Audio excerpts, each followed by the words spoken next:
तो चलिए next result की तरफ पढ़ते हैं। नेक्स्ट हमारे पास है कॉशी इंटीग्रल फार्मूला। हमने पहले पढ़ा Cauchy fundamental theorem. Cauchy fundamental theorem क्या था कि अगर आपका फंक्शन जो है वो एनालिटिक हो within and on the simple close to C, तो उसका जो इंटीग्रल होगा अलोंग एफ ऑफ जी का जो इंटीग्रल होगा अलोंग द क्लोज कर्व सी, वो आपका किसके बराबर होगा, 0 के। तो यहाँ पे देखिए जी कॉशी इंटीग्रल फार्मूला भी है, if F is analytic at all points within and on a simple closed contour C, वही स्टेटमेंट है। और आगे कुछ एक्स्ट्रा है, z0 कोई और पॉइंट है जो C के इंटीरियर में, z0 जो है वो उस कर्व C के इंटीरियर का कोई एक पॉइंट है, तो फिर ये वाला जो इंटीग्रल होगा f of z over z minus z0 dz, ये एक्चुअली आपके पास बराबर होगा 2 pi iota into f of z0। यानी ये इंटीग्रल एक्चुअली आपके पास उस पॉइंट के ऊपर, कंटूर के ऊपर, जो पॉइंट कंटूर पे है उस कंटूर के ऊपर फंक्शन की वैल्यू इनटू 2 पाई आयोटा के इक्वल होगा। तो कॉशी इंटीग्रल फार्मूला है, ये हमने यूज करना है यूजिंग सॉल्व, इसको यूज करना है हमने डिफरेंट कंटूर इंटीग्रल्स को सॉल्व करने के लिए। तो कॉशी फंडामेंटल थ्योरम तो बहुत ही सिंपल था कि हमारे पास f ऑफ z का जो इंटीग्रल है, अगर f आपका सिंपल क्लोज कंटूर में एनालिटिक होता है तो वो 0 हो जाता है। तो यहाँ पे देखिए, यहाँ पे आपके पास z0 कोई पॉइंट लिया हुआ है उस कंटूर C में, और तो फिर फंक्शन एनालिटिक तो है ही, लेकिन ये फिर जो आपके पास कंप्लीट g ऑफ z बनेगा ये एनालिटिक नहीं होगा। यानी अगर मैं इसको g ऑफ z कहूं इस पूरे को, तो फिर ये तो एनालिटिक नहीं होगा ना सिंपल क्लोज कंटूर C में, क्योंकि z equal to z0 C close curve C के अंदर एक पॉइंट है जिसके ऊपर ये फंक्शन डिफाइन ही नहीं है, तो एनालिटिक नहीं हो सकता। तो f ऑफ z एनालिटिक है। सो हमने ये वाला इंटीग्रल कैलकुलेट करना है, ठीक है। तो ये वाला इंटीग्रल किसके बराबर होगा, 2 pi iota into f of z0, यानी हमने वो वाला पॉइंट निकालना है जिसके ऊपर ये g ऑफ z जो है एनालिटिक नहीं है, और उस पॉइंट के ऊपर फंक्शन की वैल्यू निकालनी है और उसको 2 पाई आयोटा से मल्टीप्लाई करना है। तो चलिए जी एग्जांपल्स की तरफ आते हैं, एग्जांपल से हमें ज्यादा अच्छी अंडरस्टैंडिंग हो सकती है। तो इंटीग्रल है कि close curve C z² - 4z + 4 है और नीचे है z + आयोटा। सर्कल देखिए आपको कौन सा है, z mod is equal to 2 है। अब इसका जो पॉइंट है z0, यहाँ से हमारे पास क्या निकलेगा, z0 यहाँ से आपके पास माइनस आयोटा निकलेगा, क्योंकि z माइनस z0 हमने कहा, तो z0 आपके पास क्या निकलेगा, माइनस आयोटा। तो ये देख लें आप, फंक्शन जो है आपका ये वाला, ये आपका f है और ये पोलिनोमियल है, तो ये इसके अंदर एनालिटिक ही होगा, ये एक्चुअली एंटायर फंक्शन है। f ऑफ z तो एनालिटिक ही है, और माइनस आयोटा इस सर्कल के अंदर लाई कर रहा है, z mod is equal to 2 के अंदर माइनस आयोटा शामिल होता है। अगर आप सर्कल वो बनाएं जिसका रेडियस 2 हो तो माइनस आयोटा भी शामिल होगा, यानी आप y एक्सिस पे -1 को ले रहे हैं।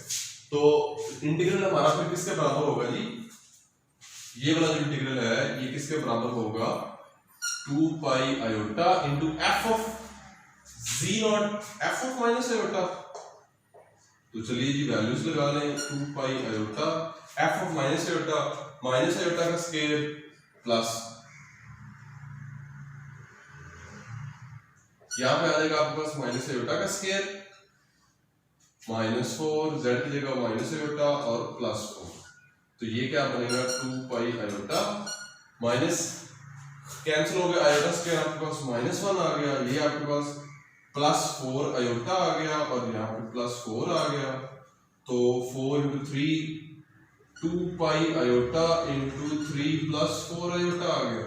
तो मल्टीप्लाई करवा दें जी, 6 पाई आयोटा और 8 पाई आयोटा स्क्वायर -8 पाई + 6 पाई आयोटा, ये आपके पास इसका इंटीग्रल का आंसर। तो ये आपके पास इस इंटीग्रल का आंसर।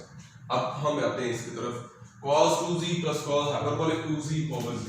तो यहाँ से अगर हम चेक करें तो आपका जो z0 है वो आपका किसके बराबर है, 0 के बराबर, z0 0 होगा इसके अकॉर्डिंग।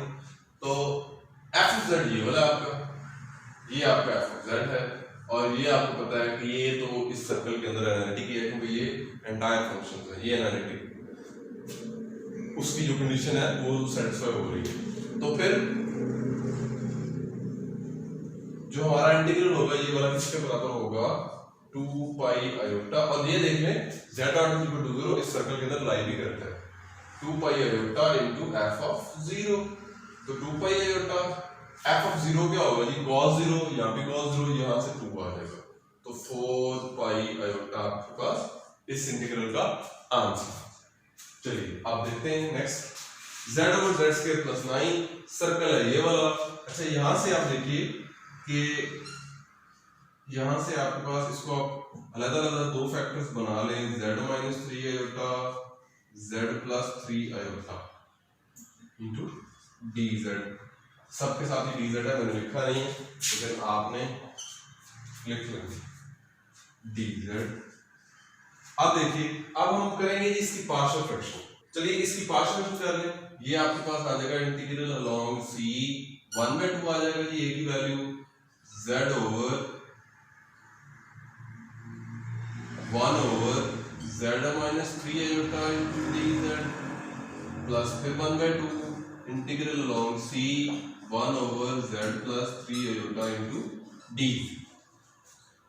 तो ये आपके पास दो इंटीग्रल होंगे। अब हमने देखना है कि किसी एक पे क्या कॉची फंडामेंटल थ्योरम नहीं अप्लाई हो सकता, यानी ये देखें कि इनमें से कौन सा पॉइंट इस सर्कल में लाई करता है या नहीं करता।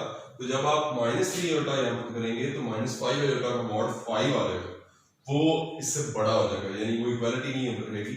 लेकिन जब 3 आयोटा की बात करेंगे तो आयोटा आ जाएगा, तो वो इसके अंदर लाई करेगा। तो ये वाला जो आपका है इस पे हम कौन सा थ्योरम अप्लाई करेंगे, कॉची फंडामेंटल थ्योरम, क्योंकि z 3 आयोटा इस तो इस सर्कल में ही है, z 3 आयोटा तो इस सर्कल में नहीं है, तो ये फिर आपके पास इंटीग्रल पहला क्या बन जाएगा 0 प्लस 1/2, इसके साथ 2 पाई आयोटा आ जाएगा, क्योंकि ये वाला तो इसके अंदर लाई कर रहा है, तो f ऑफ g आपका सिंपल 1 के बराबर ही है, तो 3 आयोटा पे भी वो 1 ही होगा, तो यहां से आपके पास कितना आ जाएगा जी पाई आयोटा।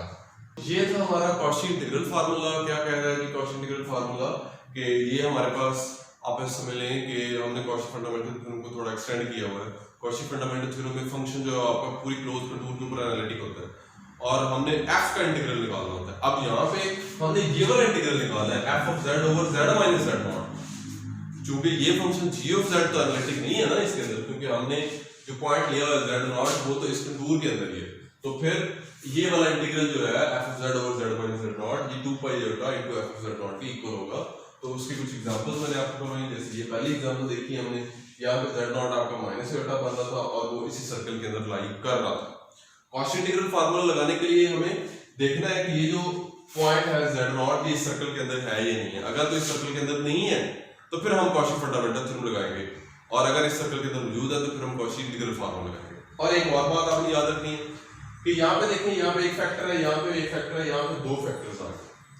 अगर आपके पास एक ज्यादा फैक्टर्स मौजूद हैं तो फिर आपने क्या करना है, फिर आपने उनकी पार्शियल फ्रैक्शंस करनी है, और पार्शियल फ्रैक्शंस करने के बाद आपने डिटरमिन करना है कि जो z नॉट आपको मिल रहे हैं क्या वो z नॉट आपकी गिवन कर्व में है या नहीं है। अगर तो गिवन कर्व में नहीं है तो यानी आपका जो फंक्शन होगा वो उस सर्कल के ऊपर या उस रीजन के ऊपर एनालिटिक हो जाएगा, और हम कॉची फंडामेंटल थ्योरम से उस इंटीग्रल को 0 लिख लेंगे। और उसके बाद बाकी सारे जो उसके पार्ट्स होंगे पार्शियल करने के बाद आप उन सबको देखिए कि इनमें से कौन से पॉइंट्स के z नॉट जो है वो इस सर्कल के अंदर गिवन डोमेन के अंदर लाई कर रहे हैं या नहीं कर रहे हैं। अगर तो लाई कर रहे हैं तो फिर हमें कॉची इंटीग्रल फार्मूला लगाना है, अगर लाई नहीं करते तो फिर हमें कॉची फंडामेंटल थ्योरम लगाना है। तो ये है कॉची इंटीग्रल फार्मूला, और ये मैंने आपको कुछ इसकी एग्जांपल्स करवाई। और ये आपको याद रखना है कि कॉची इंटीग्रल फार्मूला जो है वो आपके पास यहाँ पे जो नीचे फैक्टर्स हैं वो लीनियर और रिपीटेड नहीं है। अगर आपके पास फैक्टर्स रिपीटेड आ जाएंगे तो फिर हम कॉची फार्मूला फॉर डेरिवेटिव्स लगाएंगे, तो अब हम वो सीखेंगे। नेक्स्ट देखिए जी Cauchy integral formula for derivatives. तो मैंने बात की कॉची इंटीग्रल फार्मूला आपको पढ़ाते वक्त, जब आपके पास क्वेश्चन में रिपीटेड लीनियर फैक्टर्स आ जाएं तो फिर आप पार्शियल करते हैं, या फिर आपको सिंपल एक ही फैक्टर की आपके पास जो है डिफरेंट पावर्स मौजूद हो, रिपीटेड फैक्टर्स हो, तो फिर आप Cauchy integral formula for the derivatives apply करते हैं। क्या suppose that f is analytic in a simply connected domain D।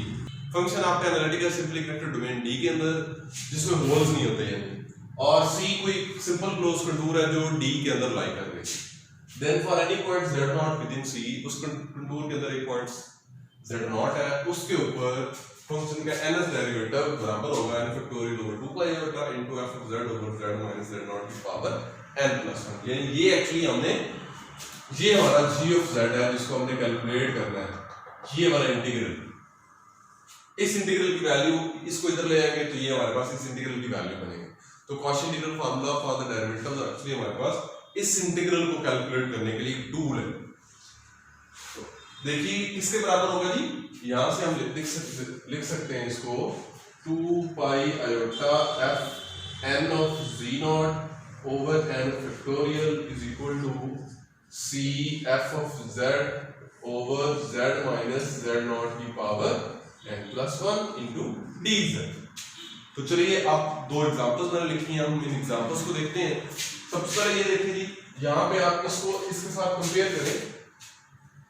C वो कह रहा है z इक्वल टू 1 को कंटेन करती है कोई ऐसी कर्व है, तो z is equal to z not आपका आ गया 1, यहां से आपका जो z नॉट आ गया वो आ गया 1 और n प्लस 1 है, तो यानी n आपके पास क्या आ गया 2 आ गया।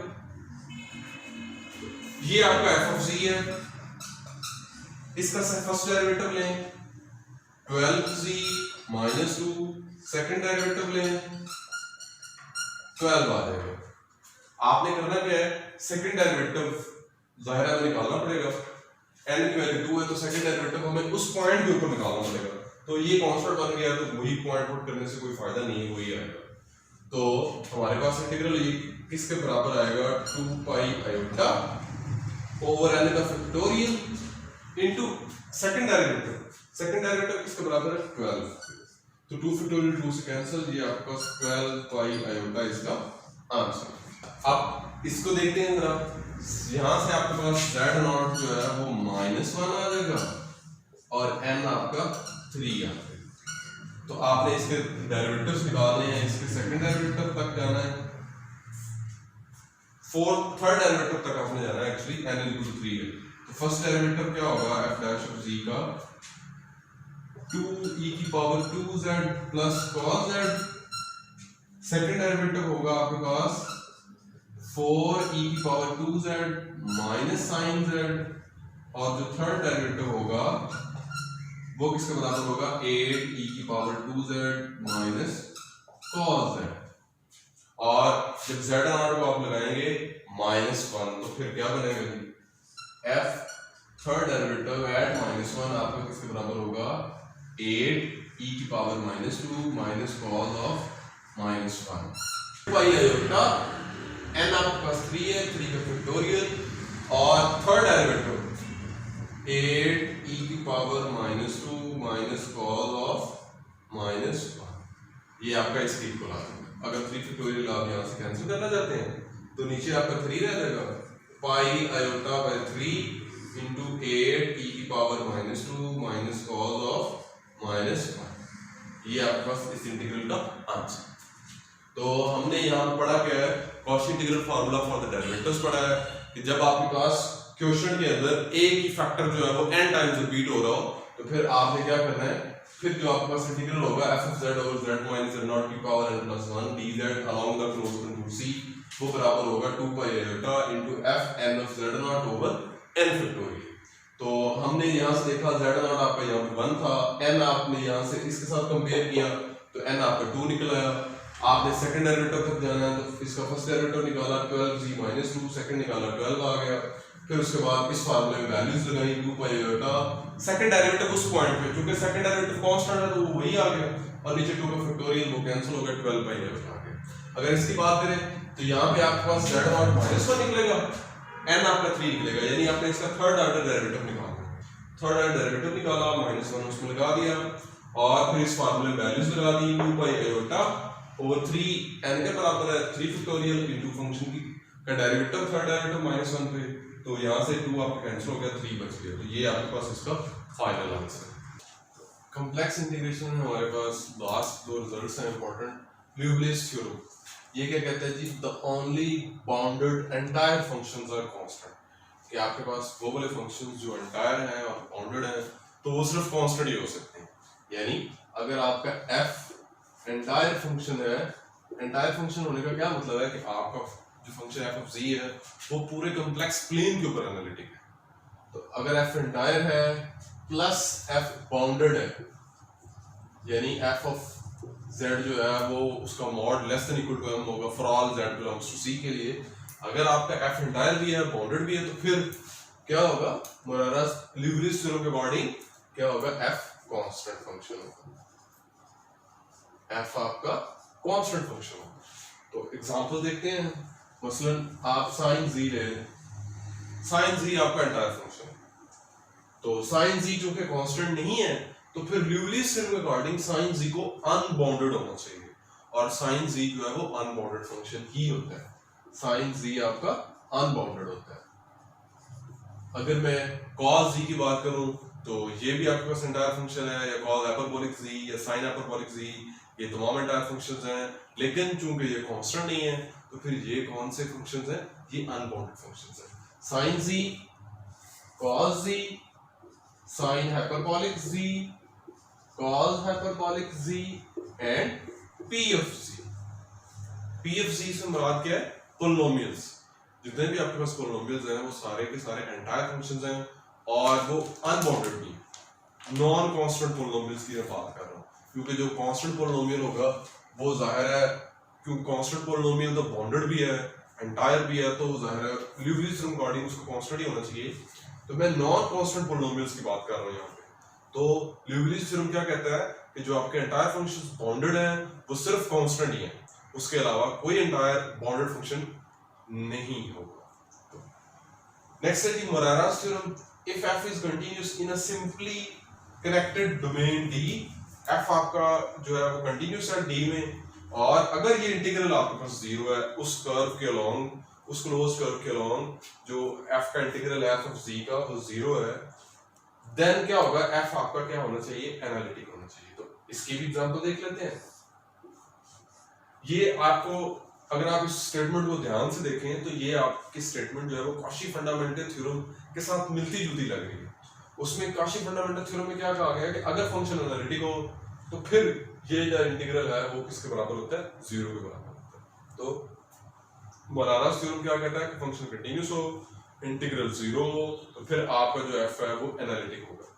तो मुझे कंटीन्यूअस फंक्शन चाहिए, मैं कंसीडर कर लेता हूँ एफ ऑफ जी को सब polynomial z cube plus z square plus 1, और d में ले लेता हूँ z mod is equal to 2, ये मेरे पास सर्कल है। अब इसका इंटीग्रल इसके अराउंड जब आप निकालेंगे, integral around c z cube plus z square plus 1 dz, वो आपके पास क्या आएगा, जीरो आएगा। तो यहां से पता चल सकता है, आप देख सकते हैं कि ये वाला जो फंक्शन है वो क्या है, ये एनालिटिक फंक्शन ही है, f ऑफ z आपका क्या है, एनालिटिक है in this circle, f of z is analytic in C। तो मोरारास थ्योरम क्या है कि फंक्शन कंटीन्यूअस हो, इंटीग्रल उसका उस क्लोज कर्व के अराउंड जीरो, तो फिर आपका जो फंक्शन है वो क्या हो जाता है, एनालिटिक। तो चलिए कुछ एमसीक्यूज देखते हैं कॉम्प्लेक्स इंटीग्रेशन के। तो सबसे पहले देखिए, the line integral of f of x y along the curve with respect to arc length, arc length के रिस्पेक्ट से जो लाइन इंटीग्रल होगा किसी function f of x y का वो क्या होगा। तो ये सबसे पहले ऑप्शन ये देखिए, f of x of t, y of t, x dash of t। यहाँ पे f फंक्शन है x और y का, और x और y जो है मजीद आगे t के फंक्शंस हैं। तो यानी यहाँ पे आपने पैरामीटर बनाया हुआ है x डैश ऑफ t है, तो इसका मतलब है आपने y को भी एक्सप्रेस कर दिया इन टर्म्स ऑफ x। तो ये लाइन इंटीग्रल है जब आपका पैरामीटर x है, y को आपने एक्सप्रेस कर दिया x में। सो ये नहीं हो सकता, यहाँ पे विद रिस्पेक्ट टू y है, ये आपकी आर्क लेंथ है x dash of t plus y dash of t की पावर 1/2, ये आर्क लेंथ के रिस्पेक्ट से, तो आपकी ट्रू ऑप्शन क्या होगी, C ट्रू ऑप्शन हो गया। नेक्स्ट है कि for curve C mod of z 1 है, यानी यूनिट सर्कल, और इंटीग्रल हमने निकालना है 1/z dz, तो क्या होगा जी 1/z dz। अच्छा यूनिट सर्कल है तो इसकी पैरामीट्रिक इक्वेशंस क्या होगी, मैं कहता हूं जी x बराबर cos t और y बराबर sin t, और चूंकि यूनिट सर्कल है तो 0 से लेके 2 पाई तक होंगी। तो z क्या बनेगा, cos of t plus iota sin t, z आपका बन जाएगा cos t plus iota sin t, तो e की पावर आयोटा t बन जाएगा, और 1/z e की पावर माइनस आयोटा t बन जाएगा। तो 0 से 2 पाई e की पावर माइनस आयोटा t, और dz क्या बनेगा, यहां से आयोटा e की पावर आयोटा t और dt बन गया। तो ये आपके पास क्या आ गया, आयोटा ई की पावर आयोटा टी ई की power minus iota T cancel हो गए, आयोटा बाहर आ गया, 0 से 2 पाई और डी टी आ गया, तो ये आपके पास 2 पाई आयोटा। तो ये आपका जवाब है और ये कहाँ मौजूद है, ये ऑप्शन बी में मौजूद है। सो बी आपकी ट्रू ऑप्शन है। नेक्स्ट देखिए जी, for C semi unit circle है, जी आपके पास किसके बराबर है, 2 e की पावर आयोटा टी, टी लाई कर रहा है बिटवीन 0 एंड पाई। हमने ये इंटीग्रल कैलकुलेट करना है z+2 ओवर z। तो आपके पास z किसके बराबर है, 2 e की पावर आयोटा टी। तो dz कैलकुलेट करें तो क्या आएगा यहाँ से, अगर यहाँ से dz कैलकुलेट करें तो 2 आयोटा e की पावर आयोटा टी dt आ जाए। तो अब वैल्यूज लगाएंगे इसी में, पहले इसको डिवाइड करा लें, लिमिट आ जाएगी 0 से पाई, t आपका 0 से पाई है, z ओवर z आपका 1 आ जाएगा, यानी dt dz आपका इसके बराबर है। तो 2 आयोटा e की पावर आयोटा t dt, ये फर्स्ट पार्ट बन गया, चूंकि डिवाइड करने के बाद 1 यानी dz रह जाएगा, तो dz की मैंने वैल्यू लगा प्लस 0 टू पाई 2 वैसे ही आ गया, और 1 ओवर z की वैल्यू क्या होगी, 1 ओवर z की वैल्यू होगी आपके पास 1/2 e की पावर आयोटा t, और साथ में आपने dz की वैल्यू लगानी है, तो 2 आयोटा e की पावर आयोटा t dt। तो 2 ये कैंसिल हो गया, सिर्फ आयोटा यहां से आपके पास बच गया, तो यहां से 2 आयोटा बाहर निकाल लें, e की पावर आयोटा t की इंटीग्रेशन क्या होगी, e की power iota t over iota, और लिमिट 0 से पाई, प्लस यहाँ से 2 बच गया और आयोटा बच गया, 2 आयोटा बाहर, बाकी 0 से पाई dt आ गया। तो यहाँ से आयोटा कैंसिल हो गया, 2 आ गया, तो यहाँ से e की power iota pi minus e की पावर 0 प्लस 2 आयोटा, और यहाँ से आपके पास पाई आ जाएगा। तो जब इसको सॉल्व करेंगे, e की power iota pi cos pi plus iota sine pi, तो यहाँ से -1 निकलेगा, और e की पावर 0 1, तो -2 यहाँ से बचेगा आपके पास, और यहाँ पे +2 आयोटा पाई। मेरा जवाब क्या आ गया, -2 + 2 आयोटा पाई। तो ये सी आपकी ट्रू ऑप्शन है। ओके, अच्छा एक काम ये करना है, आपने इन कैलकुलेशंस को ध्यान से चेक कर लेना, पॉसिबल है मिस्टेक्स हो भी सकती हैं कैलकुलेशंस के अंदर, तो आपने ख्याल रखना है इसका। नेक्स्ट देखें जी, if f of z is analytic, function आपका एनालिटिक है within a close contour c, और इंटीग्रल जो है f of z dz को 0 के बराबर भी है उस क्लोज कंटूर के अलोंग, तो फिर इस थ्योरम को हम क्या बोलते हैं, कॉशी फंडामेंटल थ्योरम। तो आपकी ए ही ट्रू ऑप्शन। नेक्स्ट देखिए जी, sine hyperbolic z plus e की power z plus z over z² -4 over z² plus 9 dz, ये आपने कैलकुलेट करना है। सर्कल है आपका z mod = 1। अच्छा, अब ये जो फंक्शन है ये आपने चेक करना है कि ये कहाँ पे एनालिटिक नहीं होता। ये एनालिटिक नहीं होगा z +-2 आयोटा पे, और z +-2 के ऊपर ये एनालिटिक नहीं होगा, और z +-3 आयोटा पे ये एनालिटिक नहीं होगा, और वो पॉइंट्स इस सर्कल में नहीं है, वो पॉइंट्स इस सर्कल में नहीं है, क्योंकि अगर आप ये सर्कल ड्रा करें जिसका रेडियस 1 हो, तो 2 +-2 भी इस रेडियस सर्कल से बाहर है, और +-3 आयोटा भी इस सर्कल से बाहर है। तो इस सर्कल के अंदर तो ये वाला फंक्शन जो है वो आपका एनालिटिक है। अगर फंक्शन एनालिटिक है किसी क्लोज कंटूर में, तो फिर उसका इंटीग्रल किसके बराबर होता है, यूजिंग कॉशी फंडामेंटल थ्योरम 0 के बराबर होता है। सो बी आपकी ट्रू ऑप्शन होगी।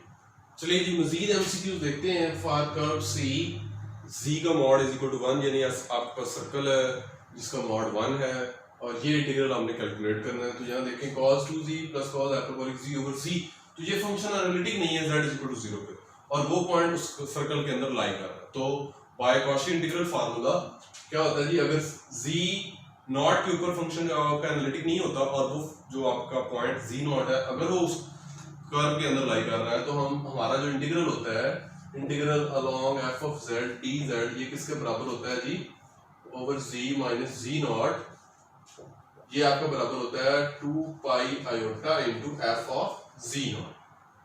तो f of z0 हमारा यहाँ पे 0 है, तो f of z0 क्या होगा जी, यानी f of 0 क्या होगा, ये आपका एफ ऑफ जी है cos 2z plus cos hyperbolic z, तो z की जगह 0 लगाएंगे cos 0, यहां भी cos 0, तो आपके पास 2 आ जाएगा।